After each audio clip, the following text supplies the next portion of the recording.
Hello everyone, my name is Yogesh Nathwani and I welcome you back to my YouTube channel Simplogics. I hope आपको इसके video काफ़ी अच्छे और helpful लग रहे रहेंगे। तो चलिए आज हम हमारा लेक्चर कंटिन्यू करते हैं। हमने लास्ट लेक्चर लिया था जिसमें हमने चैप्टर स्टार्ट किया था account for not for profit concern. तो आज हम उसका लेक्चर 2 देखने वाले हैं।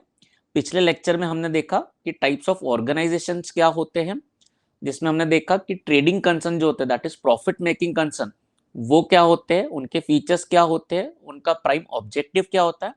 वैसे ही जो नॉट फॉर प्रॉफिट ऑर्गेनाइजेशन होते हैं वो क्या होते हैं, उनके ऑब्जेक्टिव्स एंड गोल्स क्या होते हैं, उनका वर्किंग कैसा होता है, थोड़ा बहुत हमने उसके बारे में देखा। तो हमने trading organisation, non trading organisation देखा। फिर मैंने आपको कहा था कि आप इसका डिफरेंशिएट बिटवीन देख ले एक बार। अगर आपको कोई डाउट आता है तो आप कमेंट सेक्शन में कमेंट कर सकते हैं। I will be able to help you out in whatever way I can.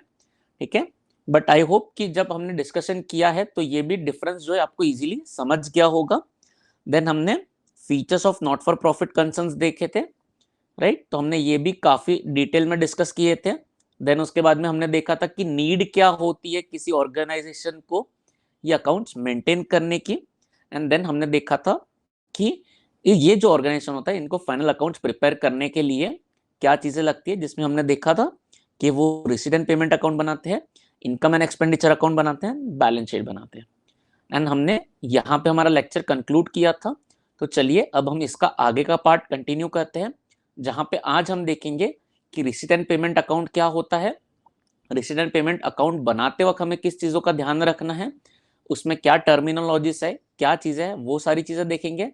Then हम उसके बाद देखेंगे कि इनकम एंड एक्सपेंडिचर अकाउंट क्या होता है, उसमें अकाउंटिंग किस तरीके से होती है, उसमें किस तरह के एक्सपेंसेस, किस तरह के रेवेन्यूज रिकॉर्ड किए जाते हैं, उसके फीचर्स क्या होते हैं, and income and expenditure account बनाते वक्त हमें क्या ध्यान रखना है। एंड उसके बाद हम देखेंगे कि बैलेंस शीट कैसे बनाई जाती है, उसमें क्या होता है, जो भी लाइबिलिटीज एंड असेट्स है वो किस तरह से रिकॉर्ड की जाती है, उसके बारे में हम थोड़ा सा नॉलेज लेंगे। तो चलिए हम स्टार्ट करते हैं हमारे फर्स्ट पॉइंट से, that is receipt and payment account. तो हम स्टार्ट करेंगे meaning of receipt and payment account से। ठीक है, तो अब हमने लास्ट टाइम डिस्कस किया था कि जो एनपीओ होता है that is non profit organisation, अब मैं नॉन फॉर प्रॉफिट ऑर्गेनाइजेशन के बजाय वर्ड यूज करूंगा एनपीओ।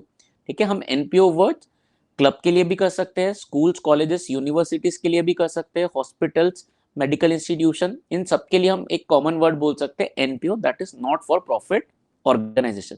तो अब से मैं वर्ड एनपीओ यूज करूंगा, तो आपको समझना है कि हम नॉट फॉर प्रॉफिट ऑर्गेनाइजेशन की बात कर रहे हैं। तो चलिए कंटिन्यू करते हैं। अब हमने लास्ट लेक्चर में देखा था कि एनपीओ जो है वो अपने ट्रांजैक्शंस जो है वो अपने डेली रिकॉर्ड्स करते हैं, भले वो नॉट फॉर प्रॉफिट है बट फिर भी उन्हें अकाउंट्स बनाने की जरूरत पड़ती है, इसलिए उन्हें रिकॉर्डिंग करना जरूरी है अपने सारे ट्रांजैक्शंस का। तो इसलिए वो लोग क्या करते हैं कि नॉट फॉर प्रॉफिट कंसर्न या NPO record their daily transaction in a cash book and they post it to ledger account, right. हमने बोला कि ये लोग क्या करते हैं, अपना एक कैश बुक या कैश अकाउंट जिसे हम बोलते हैं, या बैंक बुक या बैंक अकाउंट, इसमें वो चीजें मेंटेन करते हैं। एंड जैसे ट्रेडिंग कंसर्न एक लेजर अकाउंट्स बनाते हैं, वो लेजर अकाउंट्स बनाए जाते हैं, वैसे ही एनपीओ भी क्या करता है, लेजर अकाउंट्स बनाता है। And at the end of the period, जो फाइनेंशियल ईयर एंड होता है, तो उसमें ये लोग क्या करते हैं कि लेजर अकाउंट्स के जो एंड कैश बुक के जो बैलेंसेस होते हैं वो लोग ट्रांसफर कर देते हैं रिसीट एंड पेमेंट अकाउंट में, राइट। तो फर्स्ट डिफरेंस जो हमको यहाँ पे ध्यान रखना है कि जो ट्रेडिंग कंसर्न होता है, ट्रेडिंग कंसर्न क्या करता है, अपने बैलेंसेस जो है लेजर के बैलेंसेस है उसको ट्रायल बैलेंस में स्विच करता है या शिफ्ट करता है, एंड देन उसकी मदद से वो उसके फाइनल अकाउंट्स प्रिपेयर करता है। बट यहाँ पे एनपीओ क्या कर रहा है कि जो अपने जो cash balances and ledger account के बैलेंसेस है उसको रिसीट एंड पेमेंट अकाउंट में ट्रांसफर कर रहा है। तो हमें ये ध्यान रखना है कि जब एनपीओ हम देख रहे हैं तो एनपीओ क्या करता है, अपना जो भी बैलेंसेस है उसे रिसीट एंड पेमेंट अकाउंट में ट्रांसफर करता है। ठीक है, फिर आगे लिखा है कि रिसीट एंड पेमेंट अकाउंट जो है वो एक रियल अकाउंट है, राइट। रियल अकाउंट मतलब क्या, हमने स्टार्टिंग में जब हम बेसिक्स पढ़ते हैं तब हम टाइप्स ऑफ अकाउंट्स पढ़ते हैं, तो उसमें हमें पता है कि there are 3 types of account, personal, real and nominal. तो जो रियल अकाउंट होता है उसका हमारा रूल होता है debit what comes in and credit what goes out. तो उसी तरीके से हमें ये बोला जा रहा है कि रिसीट पेमेंट अकाउंट जो है वो क्या है, एक रियल अकाउंट है। तो यहाँ पे जो भी चीज आएगी that is what comes in will be debited and what goes out will be credited. That means के क्लब को या एनपीओ को जो भी रिसीव होगा वो क्या किया जाएगा, डेबिट किया जाएगा, एंड एनपीओ जो है जो भी पेमेंट करेगा वो क्या किया जाएगा, क्रेडिट किया जाएगा। राइट, तो हमें इस चीज का ध्यान रखना है। ठीक है, देन उसके बाद आगे लिखा है कि जो क्रेडिट ट्रांजैक्शन होते हैं they are not recorded in receipt and payment account. तो सेकेंड चीज अब जो हमें ध्यान रखनी है वो हमें ये ध्यान रखना है कि रिसीट एंड पेमेंट अकाउंट में क्रेडिट ट्रांजैक्शन नहीं होते, सिर्फ वहां पे कैश ट्रांजैक्शन रिकॉर्ड किए जाते हैं, क्रेडिट ट्रांजैक्शन वहां पे रिकॉर्ड नहीं होते हैं। राइट, फिर उसके बाद में हमें ध्यान रखना है कि this account is a summary of cash and bank transaction for a particular period. Obvious सी बात है, आप समझ सकते हैं कि अगर हम क्रेडिट ट्रांजैक्शन रिकॉर्ड नहीं कर रहे हैं दैट मीन्स कि हमने जो कैश ट्रांजैक्शन किए चाहे वो कैश अकाउंट से की हो या बैंक अकाउंट से की हो तो उसे हम कैश ट्रांजैक्शन ही कहते हैं। तो this is just a summary of cash and bank account. ठीक है, क्योंकि यहाँ पे हम क्रेडिट ट्रांजैक्शन रिकॉर्ड ही नहीं कर रहे हैं तो इसलिए इसे बोला जा रहा है कि ये क्या है, समरी है किस चीज का, कैश और बैंक ट्रांजैक्शन की। राइट, फिर यहाँ पे जैसे कि ये रियल अकाउंट है तो रियल अकाउंट का रूल है कि whatever comes in is debited, that is debit what comes in. तो इसलिए बोला है कि all the receipts are shown on the debit side and credit what goes out, इसलिए बोला है कि all payments are shown on the credit side. Right, तो डेबिट साइड में हम क्या दिखाएंगे, रिसिट्स दिखाएंगे सारी एनपीओ की, एंड सारे पेमेंट्स जो है वो क्रेडिट साइड में दिखाएंगे। ठीक है, अब रिसीट एंड पेमेंट जो है ये एक अकाउंट है तो बट ऑब्वियस है एंड रियल अकाउंट है तो इससे हमें ये समझना है कि इसका एक ओपनिंग एंड क्लोजिंग बैलेंस रहेगा। तो इसलिए आगे लिखा है कि this account starts with opening cash and bank balances and this account closes with cash and bank balances. तो जब भी ये रिसीट एंड पेमेंट अकाउंट हम बनाएंगे तो हम इसमें कैश और बैंक का ओपनिंग बैलेंस लिखेंगे एंड जब भी अकाउंट हम क्लोज करेंगे तब उसमें हम कैश और बैंक बैलेंस का क्लोजिंग वैल्यू लिखेंगे। राइट, एंड ये क्या चीज है कि this is a base to prepare final accounts for NPO. Trading concern में हमने देखा कि ट्रायल बैलेंस जो है that is the base to prepare final accounts, जिसकी मदद से वो ट्रेडिंग पीएनएल बैलेंस शीट बनाते हैं। बट यहाँ पे ऐसा नहीं है, यहाँ पे जो रिसीट एंड पेमेंट अकाउंट है that is a base to prepare final account. फिर रिसीट एंड पेमेंट की मदद से वो लोग इनकम एंड एक्सपेंडिचर अकाउंट बनाते हैं and which is followed by balance sheet. ठीक है, तो यहाँ पे एक छोटा सा फॉर्मेट दिया है रिसीट एंड पेमेंट अकाउंट का। ठीक है, जिसमें आप देख सकते हैं कि डेबिट साइड में वो लोग रिसीट्स मार्क कर रहे हैं एंड क्रेडिट साइड में वो लोग पेमेंट मार्क कर रहे हैं। राइट, यहाँ पे डेबिट साइड में वो लोग लिख रहे हैं कि ऑल रिसीट्स, ठीक है, और यहाँ पे लिखा है रेवेन्यू एंड कैपिटल, एंड उन्होंने आगे लिखा है कि previous year, current year, next year. वैसे ही पेमेंट साइड में उन्होंने लिखा है कि revenue and capital and previous year, current year, next year. अब इसका मतलब क्या है हम आगे थोड़ी देर में डिस्कस करते हैं इसमें। राइट, तो this is a format of receipt and payment account.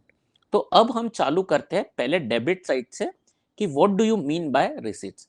अब हमें पता है कि रिसीट इज नथिंग बट जो भी एक एनपीओ को कुछ भी मिल रहा है that is nothing but receipt, that is what an organisation receives is a receipt. तो चलिए उसके बारे में हम थोड़ा सा डिटेल में बात करते हैं। तो हमारा क्वेश्चन है कि what do you mean by receipt. तो मुझे पता है कि आपको भी आंसर काफी अच्छे से आता है कि whatever is received या any amount received by the organization is nothing but a receipt, right? तो यहाँ पे जो भी ऑर्गेनाइजेशन को अमाउंट रिसीव होगा that will be considered as receipt, right? अब यहाँ पे जो हमने एक छोटा सा फॉर्मेट देखा, यहाँ पे लिखा है previous year, current year, next year. इसका मतलब क्या है? इसका मतलब ये होता है कि रिसीट एंड पेमेंट जो होता है उसमें रिसीट जो है वो आपको पिछले साल की भी आ सकती है, इस साल की भी आ सकती है और नेक्स्ट ईयर की भी आ सकती है। जैसे अगर मैं आपको सिंपल एग्जांपल दूं तो हो सकता है कि हमें पिछले साल हमने कुछ फिक्स डिपॉजिट किया था बट उसका इंटरेस्ट मिला नहीं था। राइट, पिछले साल का इंटरेस्ट मुझे नहीं मिला था, वो हो सकता है कि मुझे इस साल में मिले।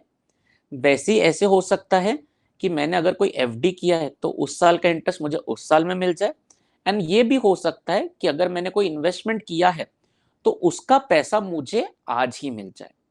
तो यस फ्रेंड्स, रिसीट साइड में जब हम अमाउंट रिकॉर्ड करेंगे तो हमको ध्यान देना है कि वहां पे तीनों आइटम आ सकती है, दैट इज प्रीवियस ईयर का अमाउंट, इस ईयर का अमाउंट एंड नेक्स्ट ईयर का अमाउंट। तो हमको ध्यान देना है कि तीनों आइटम्स आ सकती है कहाँ पे, हमारे रिसीट साइड में।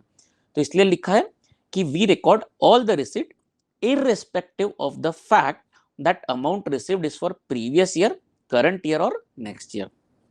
तो हम ये डिस्टिंक्शन नहीं करते या डिस्टिंग्विश नहीं करते कि ये जो अमाउंट है ये पिछले साल की है, इस साल की है या अगले साल की है। हो सकता है कोई पैसा जो पिछले साल मिलने का बाकी था वो हमें इस साल मिला, तो हम उसे बोलेंगे प्रीवियस ईयर का रिसीट। अगर हो सकता है कि करंट ईयर का इनकम है या करंट ईयर का रिसीट है, वो करंट ईयर में बोला तो हमने उसको बोलेंगे करंट ईयर का रिसीट। एंड हो सकता है कि कुछ हमें एडवांस में मिल जाए तो हम उसे बोलेंगे नेक्स्ट ईयर का रिसीट, राइट। तो इसलिए उन्होंने बोला कि हम सारे रिसीट्स को रिकॉर्ड करते हैं, राइट।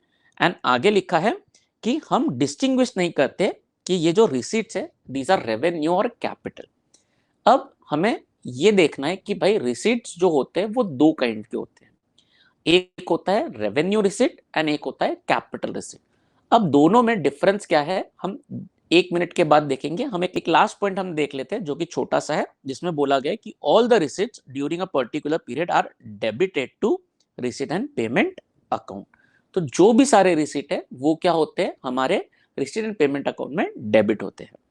अब हम बात कर रहे हैं रिसीट्स की कि what are the types of receipts. तो फ्रेंड्स, जो रिसीट्स होते हैं वो दो काइंड्स की होती है, that is revenue receipts and capital receipt, ठीक है। तो अब इन दोनों में फर्क क्या है, इन दोनों में एक बड़ा सिंपल सा फर्क है, बड़ा छोटा सा फर्क है। जो रेवेन्यू रिसीट्स होता है वो रिकरिंग नेचर का होता है, दैट इज ये ऐसा पैसा है जो मुझे बार बार हर साल मिलते रहता है। जैसे कि अगर हम एग्जांपल ले तो कोई भी ऑर्गेनाइजेशन जो होती है, जो भी एनपीओ होता है, ठीक है, वो लेट्स से एक ईयरली मेंबरशिप लेता है हमसे, मेंबरशिप फीस लेता है। तो ये जो मेंबरशिप फीस है मुझे हर साल उस ऑर्गेनाइजेशन को पे करनी है, जिसे सब्सक्रिप्शन बोला जाता है, राइट। तो अब ये जो सब्सक्रिप्शन का इनकम है ये ऑर्गेनाइजेशन को हर साल मिलेगा, तो इसे हम कहेंगे रेवेन्यू रिसीट, राइट। तो रेवेन्यू रिसीट क्या होते हैं, these are the receipts which are recurring in nature, right. And ये जो रिसीट्स होती है ये हमारे रेगुलर फ्लो ऑफ इनकम का पार्ट बनती है। क्या बोला हमने कि ये जो रिसीट्स होती है ये हमारे रेगुलर फ्लो ऑफ इनकम का पार्ट बनती है, okay, that is recurring in nature and it forms a part of regular flow of income। Examples दिए उन्होंने, सब्सक्रिप्शन जो मैंने अभी आपको एक्सप्लेन किया, then rent, locker rent, interest received etcetera. ये ऐसी इनकम है जो जनरली हमें साल भर में बार बार रिसीव होती है या एक साल में एक बार तो जरूर रिसीव होती है। एंड वहीं पे हम कैपिटल रिसीट की बात करें तो कैपिटल रिसीट जो होते हैं वो नॉन रिकरिंग नेचर के होते हैं। उसका मतलब क्या कि ये जो पैसा हमें मिलता है ये हमें बार बार हर साल नहीं मिलता है, ये हमें कभी कभी मिलता है। एंड ये कुछ स्पेसिफिक डायरेक्शन के साथ में दिया जाता है कि हमें इन पैसों का इस्तेमाल किसी पर्टिकुलर चीज के लिए करना है।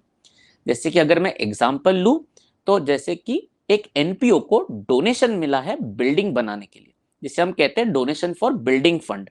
तो हमें क्या स्पेसिफिक डायरेक्शन दिया गया है कि आपको जो ये पैसा मिला है आपको इसका इस्तेमाल कहाँ करना है, बिल्डिंग बनाने में। एंड हमें भी पता है कि बॉस बिल्डिंग जो है वो एक साल में जनरली नहीं बनती है, राइट। तो अब जो बिल्डिंग बनने को कुछ टाइम लगेगा तो हम क्या करेंगे, इसे कैपिटल फंड मानेंगे या फिर कैपिटल रिसीट मानेंगे और उसका ट्रीटमेंट करेंगे, राइट। तो ये जो कैपिटल रिसीट होती है ये क्या होता है, नॉन रिकरिंग इन नेचर होता है, एक चीज ये।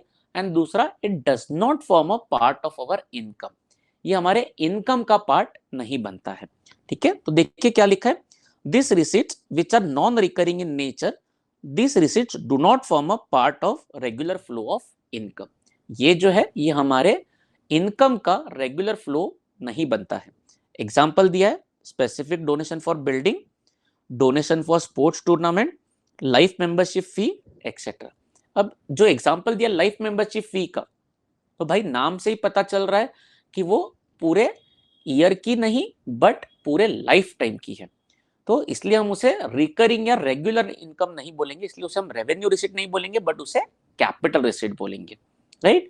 तो आई होप आपको रेवेन्यू एंड कैपिटल रिसीट का डिफरेंस समझा होगा। हमें बस यही ध्यान रखना है कि अगर वो रिकरिंग नेचर की है या फिर वो मेरे रेगुलर फ्लो ऑफ इनकम का पार्ट बनता है तो वो रेवेन्यू रिसीट है, एंड अगर वो मेरे रिकरिंग नेचर का नहीं है एंड वो मेरे रेगुलर फ्लो ऑफ इनकम का पार्ट नहीं बनता है तो वो कैपिटल रिसीट है। अब इनका डिस्टिंक्शन करना जरूरी क्यों है?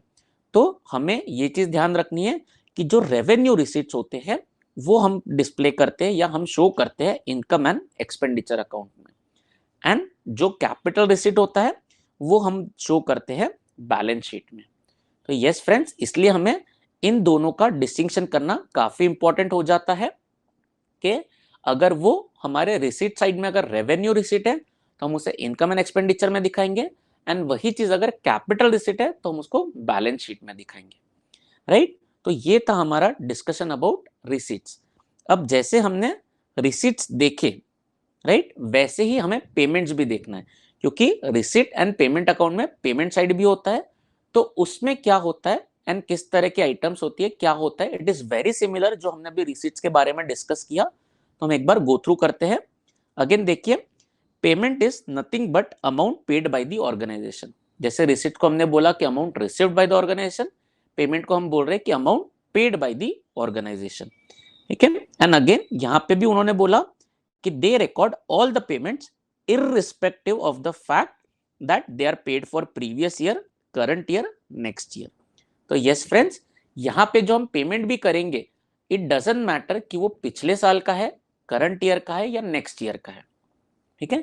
जैसे कि फॉर एग्जांपल हो सकता है कि पिछले साल मेरी सैलरी आउटस्टैंडिंग रही होगी, मैंने मेरे एम्प्लॉय को सैलरी नहीं दी होगी, तो हो सकता है कि पिछले साल का पैसा मैं उनको इस साल में दूं। ये हो सकता है कि मैं करंट ईयर का सैलरी उनको करंट ईयर में दे दूं, या फिर ये भी हो सकता है कि उनको अगले साल का सैलरी मैं इस साल में एडवांस में दे दूं। बट यहाँ पे तीनों जो भी आइटम है, भले मैंने पिछले साल का पैसा दिया है, ये साल का पैसा दिया है या अगले साल का पैसा दिया है, इट डजंट मैटर, मैं तीनों चीजें मेरे रिसीट एंड पेमेंट के पेमेंट साइड में रिकॉर्ड करूंगा। एंड वैसे ही हम यहाँ पे भी, जैसे हमने कहा कि हम रिसीट में जब लिखते हैं अमाउंट, तब हम ये बाइफर्केशन नहीं करते या ये डिस्टिंक्शन नहीं करते कि वो रेवेन्यू रिसीट है या कैपिटल रिसीट है। वैसे ही पेमेंट साइड में भी हम ये डिस्टिंक्शन नहीं करते कि भाई वो रेवेन्यू एक्सपेंडिचर है या रेवेन्यू पेमेंट है या कैपिटल एक्सपेंडिचर या पेमेंट है। तो देखिए यहाँ पे लिखा है कि also we do not distinguish the payment as revenue payment और कैपिटल पेमेंट, ठीक है। हम कोई भी डिस्टिंक्शन नहीं करते हैं एंड हम उसे प्योरली, जो अगर पेमेंट हुआ है तो हम उसे रिकॉर्ड करते हैं। एंड अगेन जो भी सारे पेमेंट्स है they are credited to receipt and payment account. तो अब हम यहाँ पे अगर वो जो छोटा सा हमारा फॉर प्रोफार्मा दिया हुआ था, अगर हम उसे देखें तो अब हम शायद हम बेटर समझ पाए कि रिसीट साइड में सारी रेवेन्यू रिसीट और capital receipt without any distinction record की जाती है। वैसे ही पेमेंट साइड में revenue payment and capital payment record किए जाते हैं, एंड वो चाहे प्रीवियस ईयर का हो, करंट ईयर का हो, नेक्स्ट ईयर का हो, सारे रिसीट्स रिकॉर्ड किए जाते हैं। उसी तरीके से अगर वो प्रीवियस ईयर का पेमेंट है, करंट ईयर का पेमेंट है या नेक्स्ट ईयर का पेमेंट है, वो भी रिकॉर्ड किए जाते हैं, ठीक है। तो ये हम फॉर्मेट या प्रोफॉर्मा ज्यादा बेटर अंडरस्टैंडिंग से पढ़ सकते हैं। हम बात कर रहे थे पेमेंट की, तो जैसे रिसीट के दो पार्ट थे, that is revenue receipt and capital receipt, वैसे ही पेमेंट के भी कुछ टाइप्स है। तो चलिए हम वो देखते हैं। तो जो पेमेंट होता है उसको भी हम डिवाइड कर सकते हैं revenue payment and capital payment, या revenue expenditure and capital expenditure. यहाँ पे भी डिस्टिंक्शन काफी सिंपल है। रेवेन्यू हम उसे कब बोलेंगे, जब वो रिकरिंग नेचर का है, ठीक है। रिकरिंग नेचर का है तो हम उसे बोलेंगे कि भाई ये रेवेन्यू एक्सपेंस है या रेवेन्यू पेमेंट है। तो देखो, this expenses are recurring in nature and इसका जो बेनिफिट है हमें विद इन अ ईयर मिल जाता है, ठीक है। तो ये जो रेवेन्यू नेचर के आइटम्स होती है इसका बेनिफिट मुझे विद इन अ ईयर मिल जाता है, ठीक है। तो इसलिए यहां लिखा है कि the benefit of these expenses are enjoyed immediately, that is in current year. तो यहाँ पे जो भी सारे एक्सपेंसेस मैं करूंगा या पेमेंट करूंगा तो वो रिकरिंग नेचर के हैं, एंड अगर उसका बेनिफिट मुझे विद इन अ ईयर मिल जा रहा है तो मैं उसे बोलूंगा कि ये रेवेन्यू पेमेंट या रेवेन्यू एक्सपेंडिचर है। वहीं अगर हम कैपिटल एक्सपेंस की बात करें या कैपिटल पेमेंट की बात करें तो ये जनरली नॉन रिकरिंग नेचर के होते हैं, एंड इसका बेनिफिट हमें 1 साल से ज्यादा का मिलता है। तो वेरी सिंपल कि this expenditure are non recurring in nature and benefit of such expenditure is likely to receive for a longer period of time, generally more than a year. तो आप सिंपल एग्जांपल से इसे समझ सकते हैं कि जैसे सैलरी जो होती है, हमें वो सैलरी हर महीने पे करनी होती, तो इसलिए हम कहते हैं कि सैलरी जो है वो रेवेन्यू एक्सपेंस या रेवेन्यू पेमेंट है, क्योंकि मैं महीने का पे करता हूँ, उस चीज की सर्विस लेता हूँ, फिर पे करता हूँ, फिर सर्विस लेता हूँ, तो उसका बेनिफिट मुझे विद इन अ ईयर मिल जाता है। वैसे अगर हम एग्जाम्पल की बात करें कि हमने अगर बिल्डिंग खरीदी है या लैंड खरीदा या प्लांट एंड मशीनरी खरीदा है, तो भले मैं उसे पेमेंट कर रहा हूं, बट उसका बेनिफिट मुझे 1 साल से ज्यादा मिलेगा। जनरली हम जो बाइफरकेशन करते हैं रेवेन्यू और कैपिटल नेचर का, हम देखते हैं कि अगर वो 12 मंथ्स या 12 मंथ से अंदर अगर हमें उसे बेनिफिट मिल रहा है तो हम उसे रेवेन्यू कहते हैं, एंड अगर मुझे उसका बेनिफिट 1 साल से ज्यादा का मिल रहा है तो हम उसे कैपिटल नेचर का कहते हैं, राइट। तो यहाँ पे रेवेन्यू का एग्जाम्पल दिया हुआ है, सैलरीज, टैक्सेस, इंश्योरेंस एक्सेट्रा। ठीक है, तो ये एग्जाम्पल है हमारे रेवेन्यू एक्सपेंसेस के। वैसे ही हमारे इसके एग्जाम्पल है कैपिटल एक्सपेंसेस, जो कि purchase of land, furniture, machinery etcetera. तो हमको खाली ये डिस्टिंक्शन याद रखना है कि अगर वो रिकरिंग नेचर का है, उसका बेनिफिट हमें साल भर के अंदर मिल जा रहा है, तो हम उसे रेवेन्यू पेमेंट या एक्सपेंडिचर कहेंगे। एंड वहीं पे अगर वो नॉन रिकरिंग नेचर का है एंड उसका बेनिफिट मुझे 1 साल से ज्यादा मिल रहा है, तो हम उसे कैपिटल पेमेंट या कैपिटल एक्सपेंसेस कहेंगे या कैपिटल एक्सपेंडिचर कहेंगे। अब ये हमको अगर रेवेन्यू एंड कैपिटल समझ गया, अब पेमेंट जो होता है ये सिर्फ 2 टाइप के नहीं होते, इसमें एक और टाइप आता है, that is hybrid version of revenue and capital. ठीक है, जिसे हम कहते हैं डेफर्ड रेवेन्यू एक्सपेंडिचर। अब नाम से ही हमें समझ में आ रहा है कि भाई ये रेवेन्यू एक्सपेंडिचर है, बट इसमें कुछ चीज अलग है। ठीक है, तो ये क्या है, it is nothing but a revenue expenditure, ठीक है, जिसका पेमेंट हमने कुछ आगे के सालों के लिए ऑलरेडी कर चुके हैं।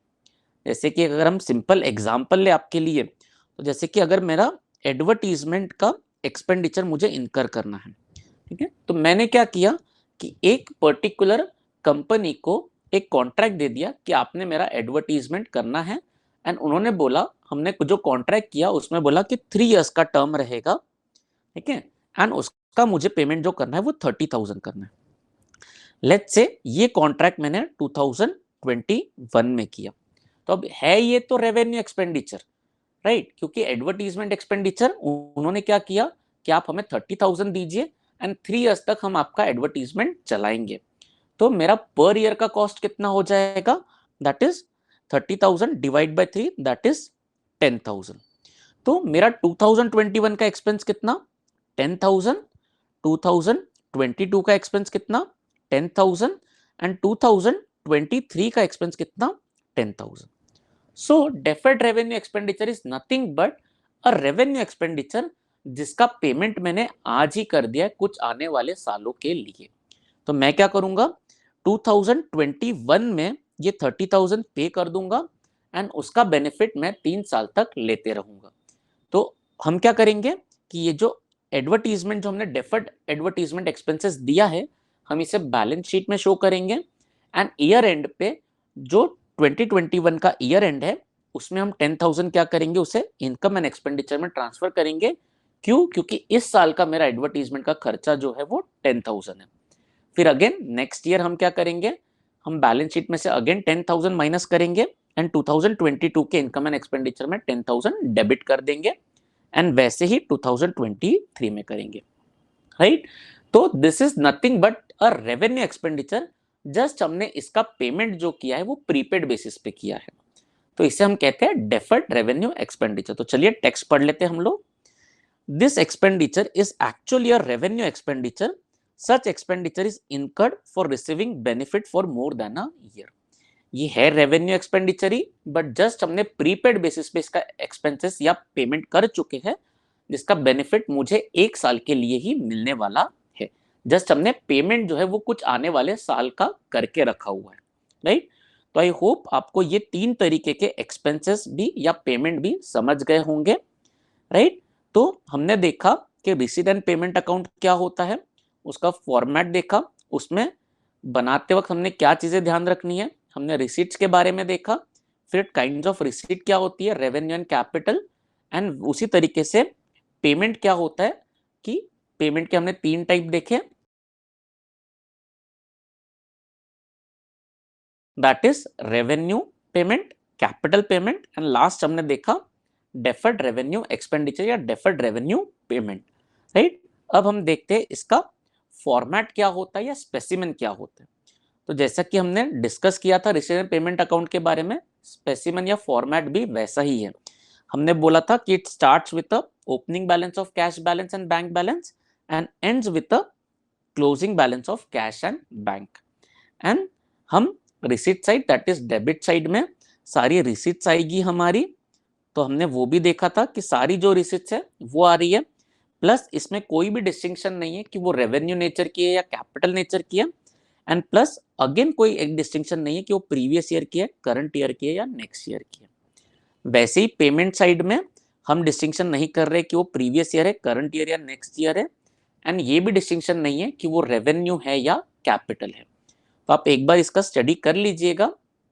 हम जो भी इसमें अगर कोई ऐसा टर्म है जो समझ में नहीं आता है तो उसके बारे में हम ऑलरेडी डिस्कस करने वाले आगे आने वाले लेक्चर्स में, एंड प्लस जब हम क्वेश्चन करेंगे तब उसका मीनिंग समझाया जाएगा। तो this was nothing but a specimen of receipt and payment account. तो आप अगर इतनी चीजें ध्यान रखते हैं रिसीट एंड पेमेंट अकाउंट की, तो आपका आगे का काम इजी हो जाता है, that is preparation of final account, that is income and expenditure बनाना एंड बैलेंस शीट बनाना। तो आई होप आपको रिसीट एंड पेमेंट अकाउंट अभी समझ गया होगा, या आपको कोई डिफिकल्टी नहीं आएगी, आपको इजीली ये चीज समझ जाएगा। तो चलिए अब हम आगे चालू करते हैं। इसके बाद का जो मेन हमको बनाना है दैट इज जो फाइनल अकाउंट्स बनाने हैं, तो उसके लिए हमें बनाना पड़ेगा इनकम एंड एक्सपेंडिचर अकाउंट। हमने ऑलरेडी डिस्कस किया कि रिसीट एंड पेमेंट अकाउंट बनाने के बाद एनपीओ क्या करेगा, इनकम एंड एक्सपेंडिचर बनाएगा फॉलोड बाय बैलेंस शीट। तो अभी इनकम एंड एक्सपेंडिचर क्या होता है, उसके फीचर्स क्या होते हैं, उसका मीनिंग क्या है, हमको वो बनाते वक्त क्या ध्यान में रखना है, कुछ टर्मिनोलॉजीज हमने ध्यान में रखनी है, तो ये सब हमें देखना है। तो चलिए हम स्टार्ट करते हैं इनकम एंड एक्सपेंडिचर अकाउंट। तो देखिए income and expenditure account is a summary of revenue income. क्या बोल रहे हैं वो, it is a summary of revenue income and revenue expenses. तो यस फ्रेंड्स, अभी जो हमने इतना टाइम हमने डिवोट किया ये समझने में कि रेवेन्यू इनका रिसीट्स और कैपिटल रिसीट्स क्या होता है and revenue expense and capital expense क्या होते हैं, वो इस चीज के लिए था कि हम जब इनकम एंड एक्सपेंडिचर अकाउंट बनाते हैं तो हम वहां पे सिर्फ और सिर्फ रेवेन्यू आइटम्स कंसिडर करते हैं, that is revenue income and revenue expenses. जो कैपिटल नेचर की आइटम होती है वो बैलेंस शीट में जाती है, राइट। तो हमें ये चीज ध्यान रखनी है कि इनकम एंड एक्सपेंडिचर में हम क्या बताते हैं, ओनली रेवेन्यू नेचर का आइटम बताते हैं, ठीक है। नेक्स्ट पॉइंट ये है कि it is similar to profit and loss account. ये क्या होता है, प्रॉफिट एंड लॉस अकाउंट जैसा ही अकाउंट होता है, जैसा trading concern profit and loss account बनाती है, वैसा ही एनपीओ जो है वो इनकम एंड एक्सपेंडिचर अकाउंट बनाता है, राइट। एंड नाम में ही लिखा है कि इनकम एंड एक्सपेंडिचर अकाउंट, तो आप उससे ही समझ सकते हैं कि ये nothing but a nominal account, ठीक है। तो इसलिए नेक्स्ट पॉइंट दिया है कि it is a nominal account. And nominal account का रूल हमें पता है कि debit all expenses and losses, credit all income gains and profit. तो इसके डेबिट साइड में हम सारे एक्सपेंसेस और लॉसेस रिकॉर्ड करेंगे, और क्रेडिट साइड पे सारी इनकम गेन्स और प्रॉफिट ये जो है वो हम रिकॉर्ड करेंगे, बट हमें ध्यान रखना है कि ये सारे रेवेन्यू नेचर के होने चाहिए, राइट। तो इसलिए अगला पॉइंट लिखा है कि all revenue expenses and losses are debited and revenue income and gains are credited, right. तो हमें ये चीज ध्यान रखनी है। अब हमें एक चीज और ध्यान रखनी है फोर्थ पॉइंट में जो लिखी है कि revenue expenses of the current year and revenue income of the current year, right. तो हमने जो ऊपर डिस्टिंक्शन देखा या ऊपर हमने जो चीज समझी कि जब रिसीट एंड पेमेंट बनाया जाता है तो वहां पे कोई डिस्टिंक्शन नहीं होता है कि आइटम प्रीवियस ईयर का है, करंट ईयर का है या नेक्स्ट ईयर का है। बट जब हम इनकम एंड एक्सपेंडिचर अकाउंट बनाएंगे तो हमें ये चीज ध्यान रखनी है कि जो आइटम सिर्फ और सिर्फ करंट ईयर का है वही इसमें रिकॉर्ड किया जाएगा। प्रीवियस ईयर और नेक्स्ट ईयर का जो आइटम है वो यहाँ पे नहीं आएगा। तो फ्रेंड्स हमें इस चीज का ध्यान रखना है कि हम जो है एक तो रेवेन्यू आइटम ले, रेवेन्यू इनकम या रेवेन्यू एक्सपेंसेस, एंड वो भी वो जो करंट ईयर से रिलेटेड हो, ठीक है। एंड हमने कहा कि ये just similar to profit and loss account है। तो हमें पता है कि उसका जो नेट रिजल्ट होता है प्रॉफिट एंड लॉस अकाउंट का, वो नेट प्रॉफिट या नेट लॉस होता है। वैसे ही यहाँ पे भी कुछ नेट रिजल्ट आता है, बट उसे हम नेट प्रॉफिट या नेट लॉस नहीं कहते। तो यहाँ पे क्या होता है कि अगर हमारी इनकम साइड बड़ी है, अगर मैं बोलूं कि हमारी इनकम साइड बड़ी है और एक्सपेंस साइड छोटी है, ठीक है, तो जो हमारा बैलेंस आ रहा है उसे हम कहते हैं सरप्लस। क्या बोला मैंने कि अगर मेरी इनकम बड़ी है और एक्सपेंस अगर छोटा है या कम है, तो हमारे पास कुछ एक्स्ट्रा बच रहा है, तो that is nothing but surplus. And वैसे ही अगर मैं कहूं कि मेरा एक्सपेंस बड़ा है और इनकम कम है, एक्सपेंस ज्यादा है और इनकम कम है, तो मेरे पास जो घट रहा है उसे हम कहेंगे डेफिसिट, राइट। तो अगर मैं आपको बताऊं कि अगर इनकम ज्यादा है और एक्सपेंस कम है, तो हमारे पास जो एक्स्ट्रा बच रहा है हम उसे सरप्लस कहते हैं। एंड वैसे ही अगर मेरा एक्सपेंस ज्यादा है, इनकम कम है, तो जो मेरा घट रहा है, जो कम पड़ रहा है, उसे हम डेफिसिट कहते हैं। इसे अगर टेक्निकल टर्म में बोला जाए तो सरप्लस को हम कहते हैं excess of income over expenditure, right. क्या बोला हमने? Excess of income over expenditure. And वैसे अगर मैं डेफिसिट को डिफाइन करूं तो it is excess of expenditure over income. तो ये जो डिफरेंस होता है that is nothing but surplus या डेफिसिट। तो देखिए अगला पॉइंट उन्होंने लिखा है कि income and expenditure account shows surplus और deficit of the concern. Excess of income over expenditure is surplus, that is excess of income over expenditure. तो ये जो डिफरेंस है हमारा दैट इज सरप्लस। वैसे ही excess of expenditure over income is known as deficit, that is excess of expenses over income. तो ये जो डिफरेंस है वो हमारा डेफिसिट है, ठीक है। देन अगर हमें पता है कि जैसे अगर ट्रेडिंग कंसर्न में जब हम पीएनएल अकाउंट बनाते हैं तो उसमें अगर प्रॉफिट होता है तो वो कैपिटल में ऐड हो जाता है, लॉस होता है तो वो कैपिटल में से माइनस हो जाता है। वैसे ही अगर इनकम एंड एक्सपेंडिचर अकाउंट में सरप्लस आया है तो वो कैपिटल फंड में ऐड हो जाता है, एंड अगर इनकम एंड एक्सपेंडिचर में डेफिसिट आया है तो वो कैपिटल फंड में से लेस हो जाता है। तो देखिए अगला पॉइंट लिखा है, if there is surplus it is added to capital fund, and if there is a deficit it is deducted from capital fund, ठीक है। अब हमने इनकम एंड एक्सपेंडिचर तो बना लिया, इससे हमें इस साल का रिजल्ट मिल जाएगा। बट फ्रेंड्स हमें जो एनपीओ का स्टडी करना है या एनालिसिस करना है, उसके लिए हमें उनका फाइनेंशियल पोजीशन जानना जरूरी है। तो इसलिए आगे कहा गया है कि income and expenditure is always accompanied by balance sheet, ठीक है। इसलिए हमें ध्यान रखना है कि इनकम एंड एक्सपेंडिचर बनाने के बाद हमें बैलेंस शीट बनाना पड़ेगा, ठीक है। एंड आगे लास्ट पॉइंट लिखा है कि it records all the cash items as well as non cash item. हमने रिसीट एंड पेमेंट अकाउंट में देखा था कि उसमें सिर्फ और सिर्फ कैश ट्रांजैक्शन आते, क्रेडिट ट्रांजैक्शन नहीं आते। बट यहाँ पे हमको ध्यान देना है कि cash items as well as non cash items, ठीक है, वो रिकॉर्ड किए जाते हैं। बट कौन से? Which are related to current year, right. तो हमें cash as well as non cash item record करने हैं, बट कौन से? जो सिर्फ करंट ईयर को पर्टेन करते हैं, राइट। जिसमें उन्होंने एग्जांपल दिया है कि salary paid, outstanding salary, bad debts, depreciation of fix asset etcetera, right. तो ये चाहे कैश ट्रांजैक्शन हो या नॉन कैश ट्रांजैक्शन हो, इस जिसे हम क्रेडिट ट्रांजैक्शन भी कहते हैं, एंड डेप्रिसिएशन में नॉन कैश ट्रांजैक्शन कहते हैं, तो वो भी हमें रिकॉर्ड करने हैं, बट वो करंट ईयर के रहेंगे, राइट। उसके बाद हमको ये देखना है कि इनकम एंड एक्सपेंडिचर क्या होते हैं, एंड उसमें हमें क्या चीजें ध्यान रखनी है, ठीक है। तो income and expenditure account, in income and expenditure account only revenue income और gains of the current period are recorded. तो हमें ध्यान रखना है कि जब हम इनकम एंड एक्सपेंडिचर अकाउंट बना रहे हैं तो हमें सिर्फ इनकम साइड में कौन सी चीजें लेनी है? जो रेवेन्यू इनकम है या गेन्स है, एंड जो करंट ईयर का है वही लेना है हमें, right. Example subscription receipt, general donation, tuition fees etcetera. ठीक है। अब हमें यहाँ पे ये ध्यान देना है कि income receipt for previous year और नेक्स्ट ईयर वो हमें यहाँ पे नहीं लेना है।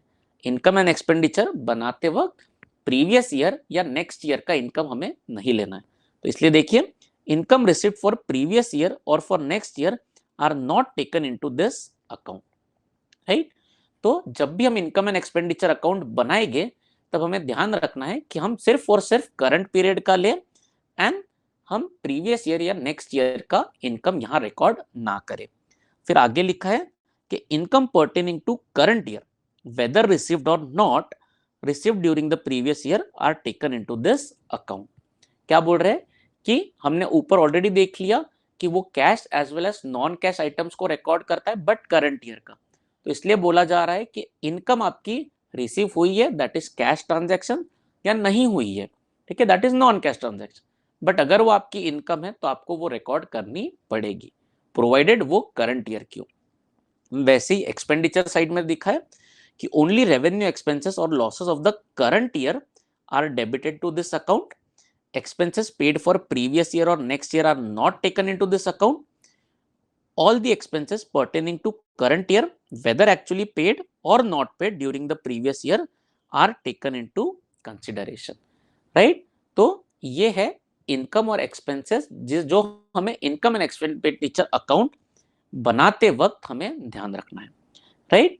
तो एक तरफ इनकम आएगा, एक तरफ एक्सपेंडिचर आएगा। हमने कहा कि ये नॉमिनल अकाउंट है तो डेबिट साइड में सारे एक्सपेंसेस और लॉसेस आएंगे एंड क्रेडिट साइड में सारे इनकम गेन्स एंड प्रॉफिट्स आएंगे। बस हमें ये ध्यान रखना है कि इसमें दो चीजें, एक वो रेवेन्यू नेचर की होनी चाहिए और एक करंट ईयर की होनी चाहिए। ठीक है। आई होप आपको इनकम एंड एक्सपेंडिचर का मीनिंग समझा होगा। अब हम उसका स्पेसिमेन देख लेते हैं। ठीक है। तो हम यहाँ पे देख सकते हैं कि डेबिट साइड पे सारे एक्सपेंडिचर आते हैं एंड क्रेडिट साइड पे सारी इनकम आती है, राइट। एंड आप अगर देख सकते हैं तो ये पिछले साल का माइनस कर रहा है, वैसे ही नेक्स्ट ईयर का जो है वो भी माइनस करता है। दैट इज कि जो करंट ईयर की जो इनकम एंड एक्सपेंडिचर होता है वो यहाँ पे रिकॉर्ड किया जाता है, राइट। एंड प्लस अगर आप देख सकते हैं तो आउटस्टैंडिंग जो है वो भी हम ऐड करते हैं। दैट इज कैश हो या नॉन कैश आइटम हो, सारी चीजें रिकॉर्ड की जाती हैं, राइट। फिर देखिए डेप्रिसिएशन ऑन फिक्स्ड एसेट दिया है जो कि नॉन कैश ट्रांजैक्शन है, वो भी इनकम एंड एक्सपेंडिचर में रिकॉर्ड किया जाता है, राइट। तो this was all about income and expenditure account. ठीक है। फिर उसके बाद आता है distinction between receipt and payment account and income and expenditure account. Already हम रिसीट एंड पेमेंट के बारे में डिस्कस कर चुके हैं, इनकम एंड एक्सपेंडिचर के बारे में डिस्कस कर चुके हैं। तो अब आपको ये पढ़ने में कोई भी डिफिकल्टी नहीं आएगी। तो आप ये खुद पढ़ सकते हैं। अगर आपको कोई डिफिकल्टी या डाउट आता है तो आप कमेंट सेक्शन में कमेंट कर सकते हैं। I will be more than happy to clarify your doubts and provide you with an explanation. ठीक है। तो अब हमने बात की रिसीट एंड पेमेंट अकाउंट की and income and expenditure account की। अब लास्ट आता है, हमने कहा कि income and expenditure account is always accompanied by balance sheet. अब बैलेंस शीट क्या होता है, मुझे पता है कि आपको काफी नॉलेज है बैलेंस शीट के बारे में, क्योंकि ऑलरेडी हम 11th में फाइनल अकाउंट्स पढ़ चुके हैं एंड पार्टनरशिप फाइनल अकाउंट्स में भी बैलेंस शीट पढ़ चुके हैं। बट हम एक बार यहाँ पे ब्रीफ में डिस्कस कर लेते हैं कि बैलेंस शीट क्या होता है, उसमें क्या क्या आइटम आती है, बनाते वक्त हमें क्या ध्यान रखना है। तो जो बैलेंस शीट होता है it is just a statement of assets and liability. ठीक है। एक पर्टिकुलर ऑर्गेनाइजेशन का वो क्या है, एक स्टेटमेंट है असेट्स एंड लाइबिलिटीज का। तो and again that is a statement of assets and liability on a particular date. हमें पता है कि बैलेंस शीट जो होती है वो एक पर्टिकुलर दिन की बनती है। बैलेंस शीट कभी भी ईयर की नहीं होती है, वो एक दिन की बनती है। तो उस दिन हमें पता चलता है कि ओके कि इस ऑर्गेनाइजेशन का फाइनेंशियल पोजीशन ये है, उसकी लाइबिलिटीज ये है, उसकी असेट्स इतनी है करके, राइट। एंड ये जो बैलेंस शीट होती है इज जस्ट लाइक जो ट्रेडिंग कंसर्न की बैलेंस शीट होती है वैसी ही होती है। इसलिए सेकंड पॉइंट उन्होंने लिखा है it is similar to balance sheet of a sole trading concern और अ नॉर्मल ऑर्गेनाइजेशन। तो इनकी भी बैलेंस शीट वैसी ही होती है, राइट। अगेन यहाँ पे हमको ये देखना है कि balance sheet only shows capital receipt and capital expenditure.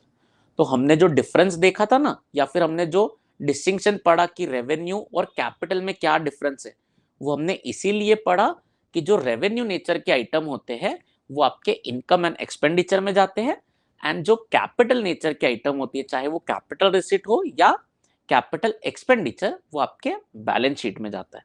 इसलिए हमने उतना टाइम डिवोट किया था डिफरेंस समझने की, कैपिटल क्या है एंड रेवेन्यू क्या है। तो अब हमें ये ध्यान रखना है कि जब भी हम बैलेंस शीट बनाते हैं तो बैलेंस शीट में कैपिटल नेचर की आइटम आती है, ठीक है। तो हमें ध्यान रखना है कि यहाँ पे कैपिटल रिसीट्स ही आएगा, तो इसलिए लिखा है कि balance sheet only shows all capital receipt and capital expenditure.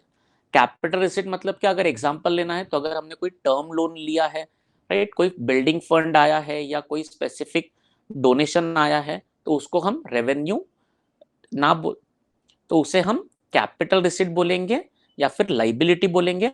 And अगर हमने कोई बिल्डिंग खरीदी है या फर्नीचर खरीदा या प्लांट एंड मशीनरी खरीदा है तो हम उसे कैपिटल एक्सपेंडिचर या असेट बोलेंगे, राइट। फिर उसके बाद में balance sheet is prepared with a view to measure the exact financial position of the organisation. क्या बोल रहे हैं कि balance sheet is prepared to measure the exact financial position. अब हमें ये चीज तो ऑलरेडी पता है कि भाई बैलेंस शीट जो बनाई जाती है वो इसीलिए बनाई जाती है ताकि हमें उस पर्टिकुलर ऑर्गेनाइजेशन का फाइनेंशियल पोजीशन पता चल सके। तो ये पॉइंट तो हमें काफी हद तक पता है ऑलरेडी। एंड बाद में लास्ट में लिखा है कि excess of asset over liabilities termed as capital fund. जैसे कि ट्रेडिंग कंसर्न होता है या फिर प्रॉफिट मेकिंग ऑर्गेनाइजेशन होता है, तो हमें पता है कि उनकी असेट्स और लाइबिलिटी का अगर हम डिफरेंस निकाले तो that would be nothing but capital. वैसे ही यहाँ पे अगर हम असेट्स माइनस लाइबिलिटी करें तो हमें क्या मिल जाएगा, कैपिटल फंड मिल जाएगा, राइट। एंड अगेन हमें ये चीज ध्यान रखनी है कि जो प्रीवियस ईयर की चीजें दी गई थी हमारे रेसिडेंट पेमेंट अकाउंट में, जो एडिशनल इंफॉर्मेशन में क्वेश्चन सॉल्व करते वक्त दी जाएगी, उसका यूज करके हम ओपनिंग बैलेंस शीट बना सकते हैं। किस केस में, अगर हमें ओपनिंग कैपिटल फंड नहीं दिया है तो। अब जब हम क्वेश्चन करेंगे तब आपको समझेगा कि बहुत सी बार ऐसा होता है कि ओपनिंग कैपिटल फंड नहीं दिया होता है, तो हम वो कैसे पता कर सकते हैं, उसके लिए हम ओपनिंग बैलेंस शीट बनाएंगे, उसके लिए हम प्रीवियस ईयर की चीजें यूज करेंगे एंड उससे हम ओपनिंग बैलेंस शीट बनाएंगे एंड देन उससे हमें ओपनिंग कैपिटल फंड मिलेगा।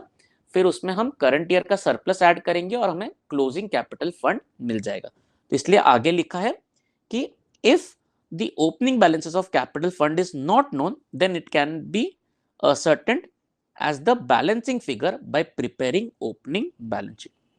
तो हम क्या करेंगे, प्रीवियस ईयर की फिगर्स लेके, प्रीवियस ईयर के आइटम्स लेके ओपनिंग बैलेंस शीट बनाएंगे, उससे जो बैलेंसिंग फिगर निकलेगा हम बोलेंगे कि okay this is our capital fund. इसमें देन हम प्लस माइनस करेंगे सरप्लस डेफिसिट एंड हमें क्लोजिंग कैपिटल फंड मिल जाएगा।